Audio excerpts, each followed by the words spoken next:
So good evening, everybody. Wonderful to see you.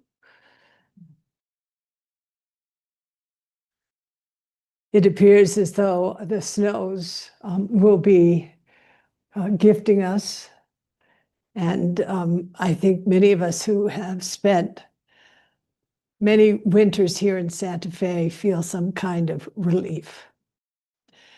Not only because of the saturation of the land that will happen, the protection of our forests, but also because of the silence that snow brings. I would love to see those of you who have sat in an Ango before or a rains retreat before. Would you raise your hand?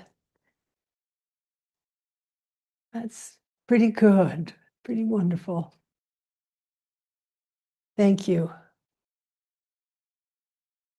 This is the evening before our rains retreat or our Ango begins. In Western culture, what we realized for those of us who have practice centers like Upaya, that having a 3-month period in which to practice deeply was not practical for many people who have jobs in the world. And so what we did was to, and other centers have done, is to have 3-month-long periods a year. At Upaya, that's in January, April, and October. But in India, 2,500 years ago, Vasa, which means rain retreat, was over a 3-month period covering the time of the monsoon rains. And that would be in the summertime. And the monk body was actually expressing itself the other 9 months in small groups or as single monks moving from village to village or practicing in the forest retreat way. But when monsoon came, what happened was the monks would gather in one place and they would enter into the body of practice for 3 months. Now, it's said that the Vasa tradition came about because of some resistance among the farmers, but also the people in the area, because their crops can be damaged with the monks moving about, and also during the monsoon time, and also insects and snakes were very prevalent during the rainy season. Now, for me, it's very interesting, this rationale, particularly the snakes and the insects, because it's actually something that happens for many of us during Ango. That is, we gather, we participate as a community deeply in the field of practice. Our everyday lives hopefully drop away. And what happens is that our insects, our personal insects and our personal snakes appear. So we might be avoiding them, in the wet fields of India, of the Gangetic Plain, but you can't avoid them in a long retreat process. It's really wonderful. Even, old timers, I've sat Ango here now 35 years, and before that for probably another 15 years. But still, my insects and my snakes are like this. And the admonition is, do not trample on them. Do not trample on them. And as well, because the crops were important in the Gangetic Plain, do not destroy the crops. Do not destroy the staff of life, the Dharma, which feeds all beings. Now, this is just my own funny interpretation. As you know, I worked on Joseph Campbell's Historical Atlas of World Mythology years ago, and everything meant something. So I've lived, that particular paradigm for a long time. But I think it's very true in my experience. In other words, you can have a model, but then you have to test it against your experience. And I never thought about it until I sat my first Ango years ago, and I went, oh, there are a lot of insects and snakes appearing. Oh, I feel like trampling the crops is something I do unconsciously. So this tradition of deep retreat, whether it's 3 months distributed throughout the year or a 3-month period, usually in the summer, not in the winter, moved out of India and into China and then into Japan. And there it was called Ango. And Ango has a wonderful translation. It means peaceful abode or peaceful dwelling. And it points to several things that the actual word does. That the place where we practice is a place, a temenos, or a kind of sacred place of everydayness, where we cultivate peace, but where we also experience peace. Where we stay actually within the temenos, within the ground of the monastery for a prolonged period of time. We don't escape to town. We stay off our devices. We actually invite ourselves to not be calling our kids every hour. We set things in such a way that it doesn't require us to be tending to our outside lives. We let the place of our work know that we are going to be missing in action, so to speak, for a month. And it's important that practitioners let our ordinary life people know this is what we are doing, or I am doing. I am stepping away from the secular world. And paradoxically, by stepping away from the secular world, you're stepping into a place where you're actually engaged in the Japanese context in everyday activities together. So it's very beautiful that way. The associations that you make with your everyday life in the outside world, which are not in relation to the experience of practice, right? That becomes something that moves away from your experience. And what arises within the context of Ango is this experience of seeing practice and everyday life are undivided. It's a seamless cloth of moment-to-moment experience. So in Ango, I don't know how they really do it in the Theravadan tradition. I bet Dave does. You've probably done it in that setting.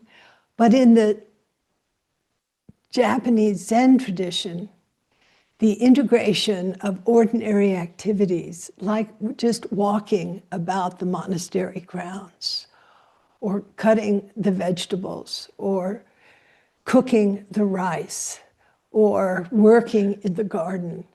In old India, these are things the monks didn't do.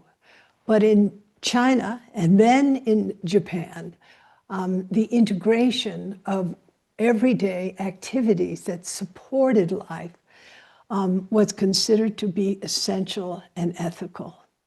And not that the old tradition, the Theravadan tradition, was unethical. It was really influenced by the activities of, or the culture of, in which Buddhism arose, the Hindu culture. So there was quite big separation between monastic life in the Hindu culture and so-called secular life in Hindu culture. That is so important. It's something that Glassman Roshi, my teacher, spoke to over the years, the 20 years I practiced with him. And also it's reflected in Thich Nhat Hanh's teachings of interbeing. How do we actualize through the medium of our everyday actions, including making our meditation an everyday action, our liturgy an everyday action? How do we actualize one body or deep interconnectedness and interdependence? And apropos of this, particularly I think about this in relation to Western culture. You know, I just did a thing with John Kabat-Zinn on Sunday, and it was sort of interesting. The issue of pronouns came up, and Johnny finally clarified. We had the same Korean teacher years ago, and he used to go on these tears about, I, me, my, mine. I, me, my, mine. That's the pronoun. That's the set of pronouns that are problem. It's not us, them, we, he, she. If you know what I'm saying, but everybody, you say pronoun and everybody's like, ah. No, what Johnny meant last year and he meant this year was I, me, my, mine. And what you discover in Ango, because your personal preferences in a certain way are challenged. And what you actualize within the context of Ango, oops, you're okay, right? Oh, yeah. Okay, I thought you were about to pass out. Don't go for it. No problem. Just, I didn't want it to be a problem. But what you're actualizing in Ango is lived, conscientious, aware interbeing. It's really, excuse me, a trip.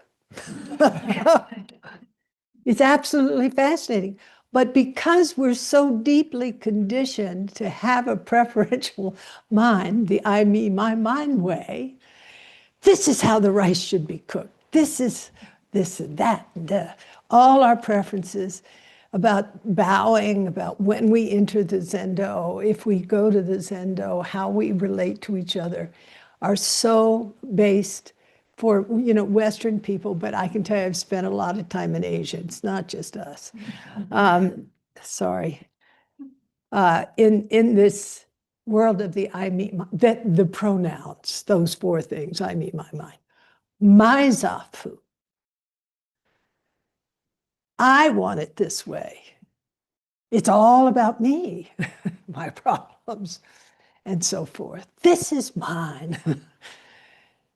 And what Ango is about is dissolving, letting go of that kind of grasping onto the small self, onto the divided small self.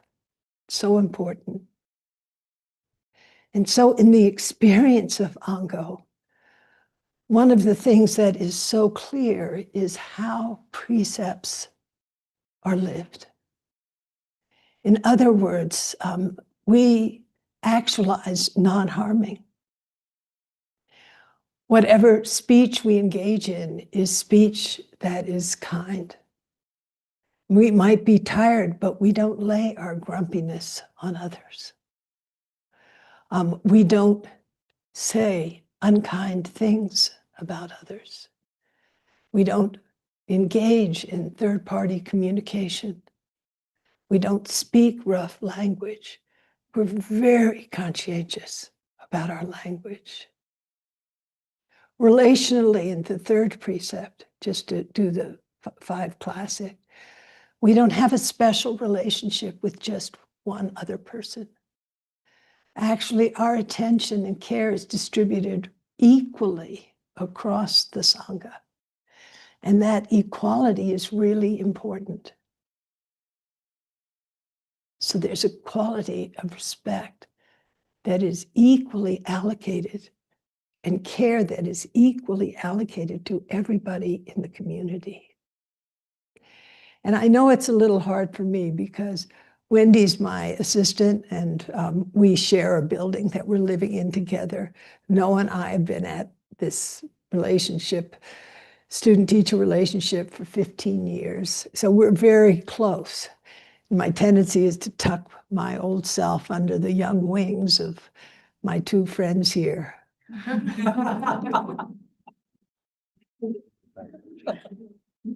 But one of the things that kind of helps is that we will enjoy a quiet, convivial lunch, but quietly convivial. But both breakfast and dinner will be silent. So it's not like you get kind of locked in to a special kind of communication with your special person. We're given the gift of equalization through the medium of silence. And that silence is something that we actualize in the everydayness of our sacred activities of cutting the carrots, if you will, of taking the trash out, of whatever things that we're doing, house cleaning. That sense of silence is really important because it's like the snow in winter. What hopefully we'll see tonight and tomorrow, it's very equalizing. It's deeply democratic. It's so beautiful. It actually eliminates rank. And it provides a medium for what it is to live by vow. And then, of course, the fourth precept, what is it? Remind me. Proper speech and deep listening. Oh, didn't I say that already? Probably, but again, it's good to hear you. Stealing sections. Oh, No, that was. what's number 4? Or killing, stealing, sexual misconduct, intoxication, and No, that's, lying. oh, no, that's under right speech. I'm just missing, I cannot believe. Killing, intoxication, sexual misconduct. Right speech. No, right And speech is stealing. Oh, I forgot. That's number 2. Sorry. I jumped. But anyway, stealing is taking what's not taking what's not given. That's number 2. I'm sorry. Taking what's not given. And what is so interesting is it applies to many things, including, what's on our food table, but it also applies to our attention. It's to understand that our attention can be taken by others in a way that is harmful for both self and other. So our dramas arise and the great narratives unfold, and I've got to tell you the thing. And no, you work that edge in the medium of silence. You don't take attention away from your roommate, your housemate, your Dharma brother, sister. You understand that attention is something that is so important for us to not take from others, but to allow each person's attention to come into a place that, again, is deeply equalized, that is characterized by a kind of compassionate equanimity, but where understanding that the narratives that we generate within our own minds, hopefully in Ango, people aren't hooking up, they aren't gambling online, whatever, people. I have to tell you, years ago, I looked at the computer, we were getting all these gambling things, I was like, oh, how does that work? This is like a long time ago, and I realized, oh, one of our residents was addicted to gambling. Bye-bye. Wow, that was kind of surprising. So you don't do these kinds of things. But also to understand that you can be hijacked by your narratives. Your attention can be hijacked. Your speech can be hijacked. Your relationality can be hijacked. Your harm to yourself or your not harming yourself is something that is really important. And then finally, the last is not taking intoxicants, including the narratives, including getting onto social media, including our preferentiality about food. Well, I'm really not into white rice. I'm just going to go for the millet, if you know what I'm saying. No, the food is equalized. We serve vegan here. So, actually, I'm in for a little, naughtier diet, but never mind.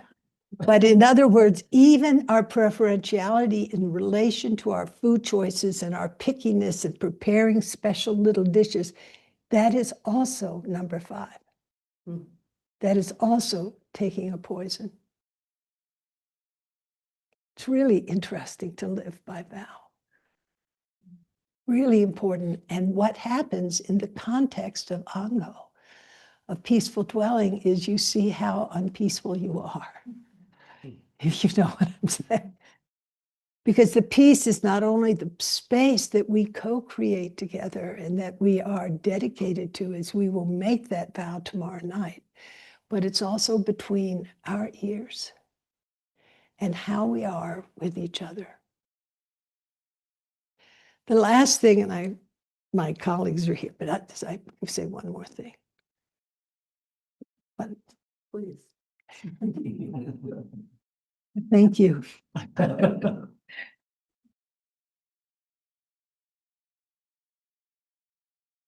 last thing is samadhi.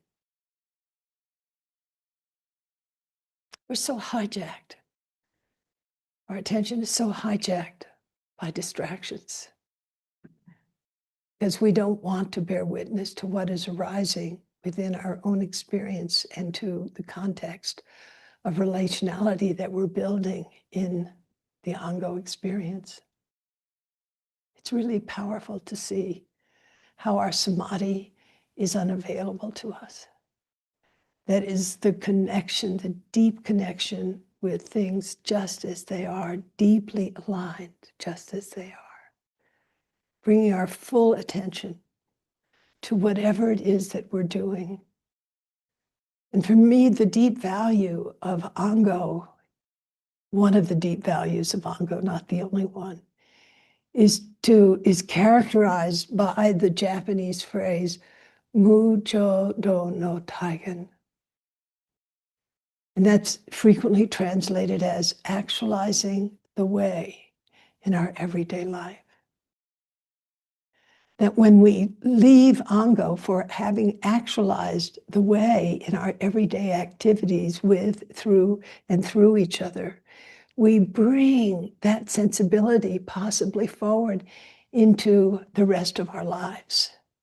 How they are, not separate, Sunday or Saturday, depending on what your religion is, or going to Ango and I'm in, samadhi for a month.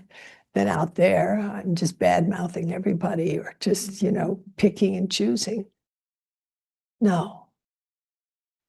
We endeavor to actualize the way in our everyday life through the medium of Zenki, of undivided activity, through the means of continuous practice, and bringing continuous practice, or Zenki, undivided activity, into the lives of the world that we'll be inhabiting upon our departure from this place, from Ango, so that the sensibility of peaceful dwelling is transmitted to others.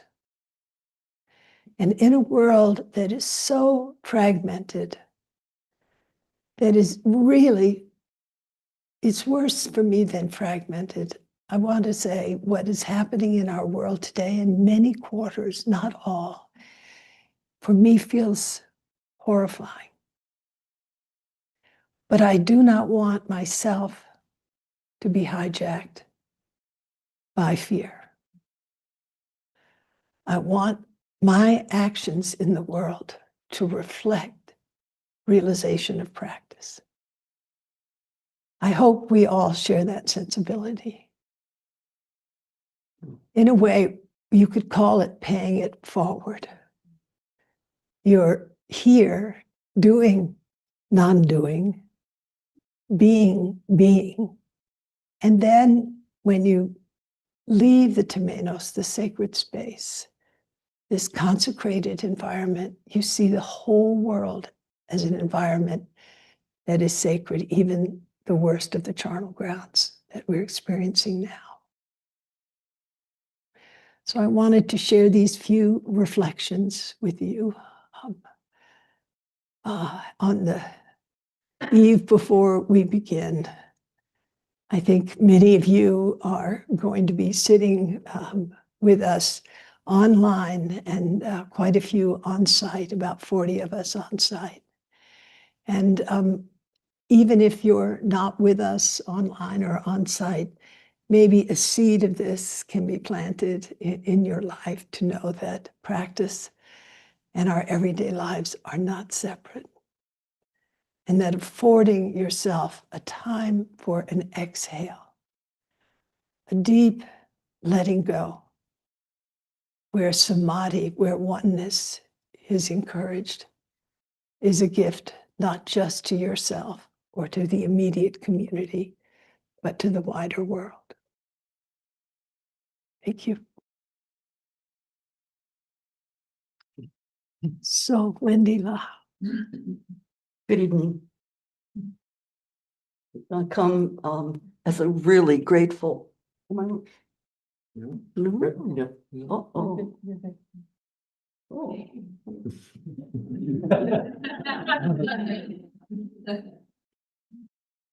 We have a Wendy linkage here. Which is incredible. To sit next to this extraordinary, more than human being. And to be invited, Roshi, to be here for this continuous practice in Kodo. Trouble right here in Rivers. I feel just such upwards. Oops.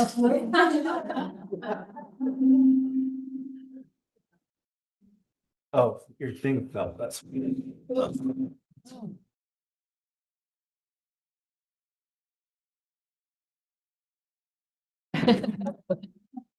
Thank you. It's good. Every moment is an opportunity to stop and to settle and to really arrive. Our feet and body on the floor of this serene mountain, at the roots of this serene mountain, supported by the great forests that hold up this hall, protected by the Tewa guardian who welcomes us. Don't be afraid. Come in. Come into the deep place. Don't be afraid to abide peacefully. And feeling the snakes and the insects exhale. Complex life forms.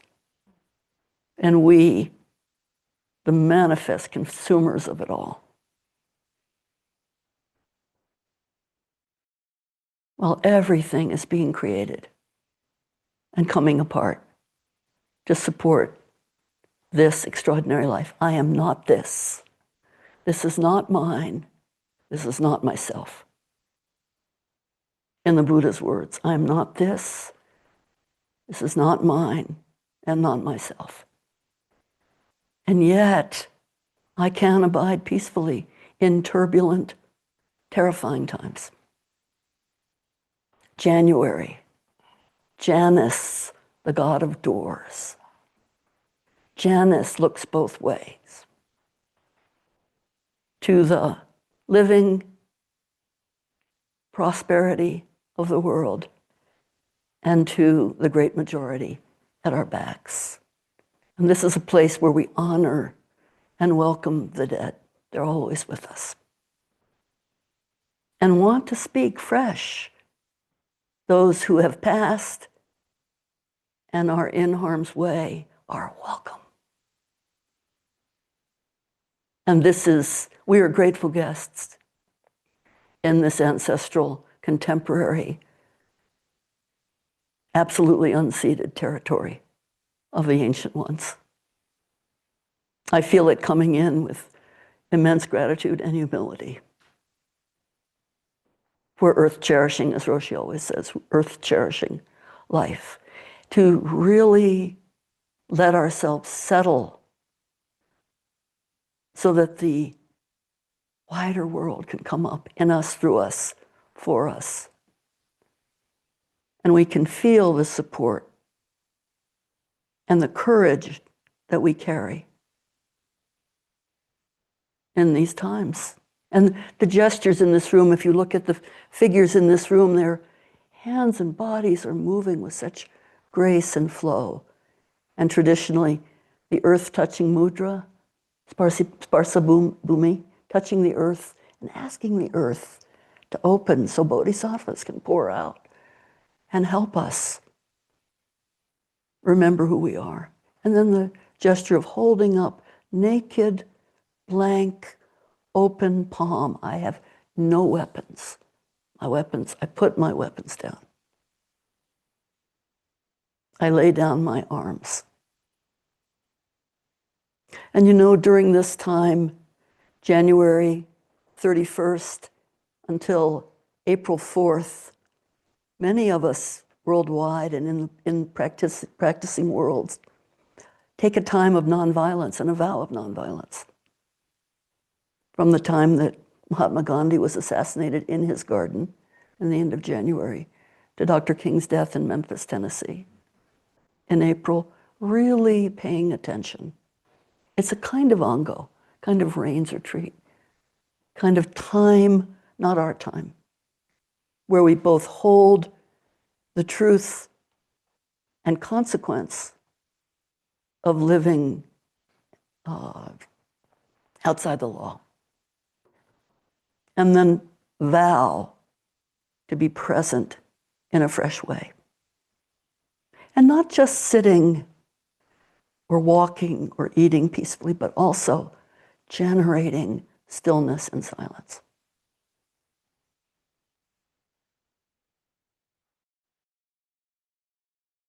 Such beautiful teachers here at Upaya in the plant, animal, vegetal, mineral kingdom. No kings. No kings. Kinship, yes. Stepladder Zen. Hierarchical. Tyranny, no thank you. Not enough time. And then beginning anew on every breath. Long, deep breath in and slow, steady release and exhalation with the world. And so every single being in this room and outside in widening circles, this is Circle of the Way Temple, is invited to enter the mandala, is invited to dwell peacefully, or at least to give your heart and mind in the present moment to listening, holding still, and being refreshed. The artist of the mountain behind us. I was deeply honored to be present with this artist in Japan when he celebrated his 90th birthday, and always fresh and new. He said, I know people say, he said to us on his birthday, something like, this is Kaz Tanahashi, I know so many people say, don't just say fresh and new, you're also an older person. He said, then I will be fresh and new to my oldness and my death. I'll be fresh and new. It was such a beautiful comment. The rain clattering down in Kanazawa, wherever we were at the coast, where he was born, listening to that, and the clattering rain. So every single one of us has the opportunity to be fresh and new. Lay down our arms. Turn the light inward. And begin anew. For the benefit of all beings in the 10 directions. Thank you. Dainin.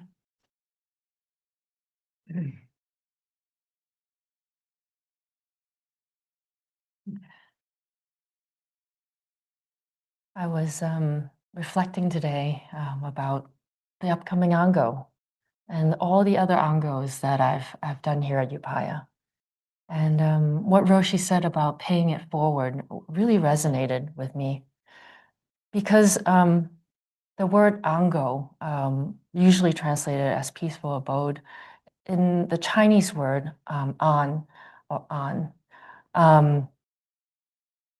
like many Chinese words, Chinese characters, it can mean many different facets of similar things. Peaceful is one of them, and another one is safety. So you can also translate it as a safe home. Safe home. And I was just reflecting on how, so many people don't have a safe home right now.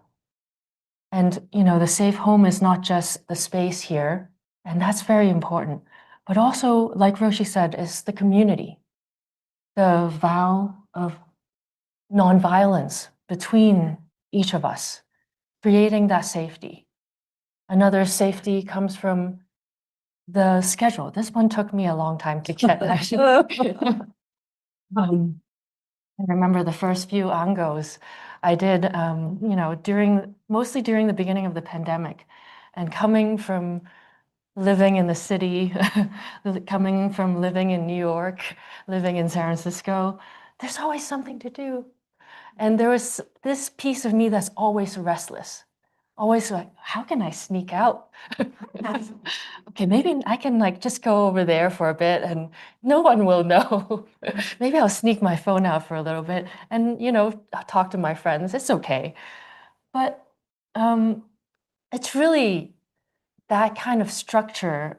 It took me a while, but being able to settle in that structure, let myself relax into the structure of the schedule, that creates a kind of safety where those pieces of restlessness, the snakes and the and the insects can really come out and relax and exhale. Oh. And it really takes that kind of safety of all these different components that makes up Ango, that really lets us relax into a space where we can let go of our need to protect ourselves. Oh, this is who I am. Who I am is someone who wants to go do all these things. I need to work out. I need to, have some new food. Okay, maybe I need to have some new foods. I can't eat salad, or whatever every day. I can eat rice every day. But it is that kind of safety that's created within the community, the space, the land, that really lets us drop away all of those kind of ways that we're trying to protect ourselves. And so, what a privilege to be able to do that. There's so many people in the world right now who are suffering.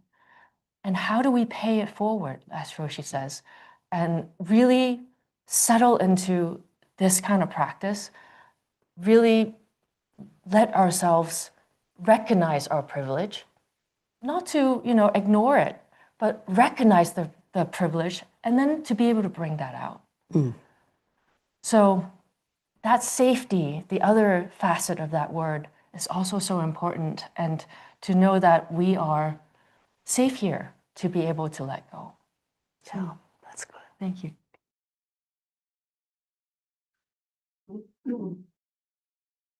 Thank you all so much for those reflections on Ango. I'm thinking of dry January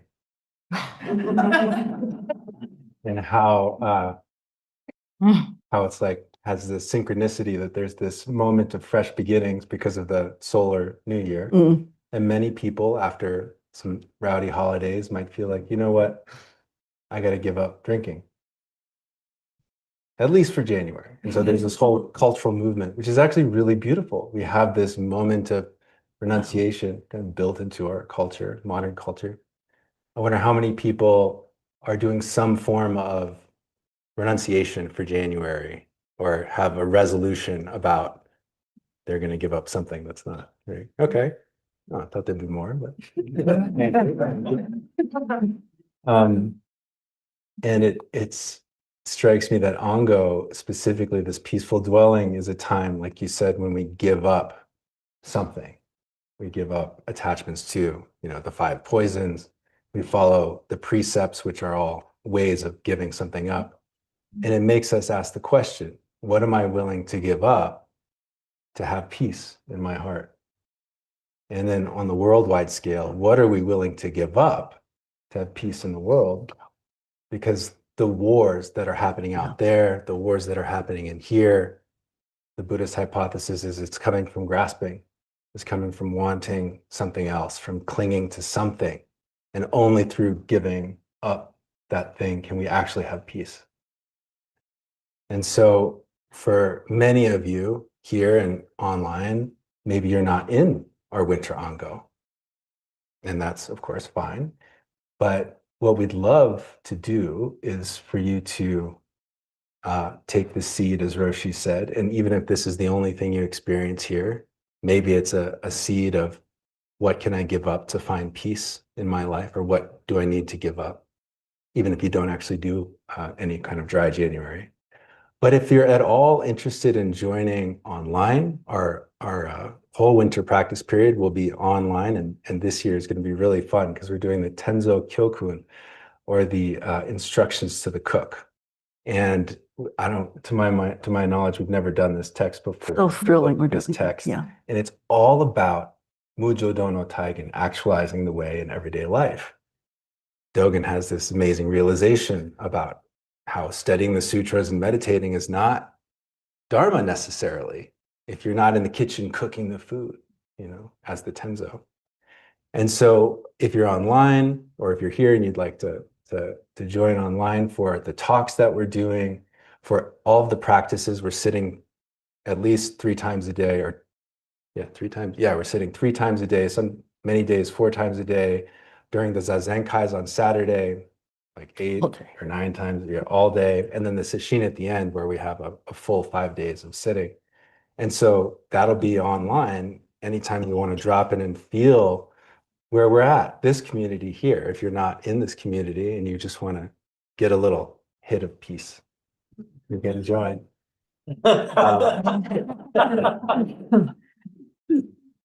It's a trip, right? And what's really fun is we're going to do a cooking show. So Chisho is going to present a marvelous, exposition of one of our meals. And if it goes well, we'll do more, And so it's all an experiment, and it's fun. And we just want the kitchen and Zazen, which are happening at the same time. Whenever we're sitting in Zazen, the kitchen is making a meal. And it's always been that way. But this time we want to bring it really to the surface. Kitchen practice is Zazen. And in Zazen, we are cooking. So please join us. We are being cooked. Cooking Harry potatoes. So yes, thank you. Thank you all for your